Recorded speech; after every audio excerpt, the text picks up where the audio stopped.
पाहुयात पुढची बातमी। भाजपकडून बीएमसीसाठीच्या वचननाम्यामधील एका वचनाची लवकरच पूर्तता केली जाणार आहे। बहुप्रतीक्षित गारगाई प्रकल्पाला मुहूर्त रूप येणार असल्याची माहिती आहे। स्थायी समितीच्या दुसऱ्या बैठकीमध्ये गारगाई प्रकल्पाचा मोठ्या किमतीचा पहिला प्रस्ताव येणार आहे। 2906 कोटी रुपये खर्चून गारगाई प्रकल्प उभारला जाणार आहे। या प्रकल्पात 440 दशलक्ष लिटर पाणी वाढ होणार आहे, तर सध्या मुंबई शहराला 3950 दशलक्ष लिटर पाण्याचा पुरवठा होतो।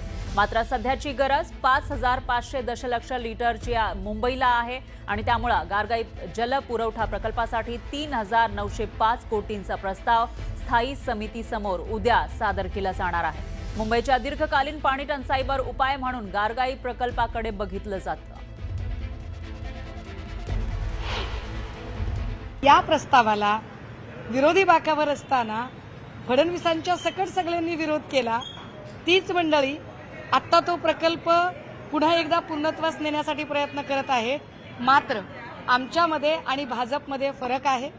आम्ही विरोधासाठी विरोध करणारी माणसं नाही आहोत। जर मुंबईकरांच्या पाणी टंचाईवरचा तोडगा निघत असेल तर कुठलंही राजकारण न करता आम्ही या प्रकल्पाच्या सोबत असू। मधल्या 3.5 वर्षात सगळा प्रशासकीय गोंधळ घातला। आता तेच नारळ आमचेच नारळ घेऊन फोडायचे आणि 100 दिवसात आम्ही काय करतोय हे दाखवण्याचा प्रयत्न आहे। म्हणजे आम्ही करत होतो तर आमचा काळ्या होता, आता यांचा बाळ्या आहे। मी उलट म्हणते, म्हणजे वाटेल त्या मार्गाने वाटेल ते लेबल लावून आम्ही कसं काम करतोय हे दाखवण्याचा प्रयत्न आहे।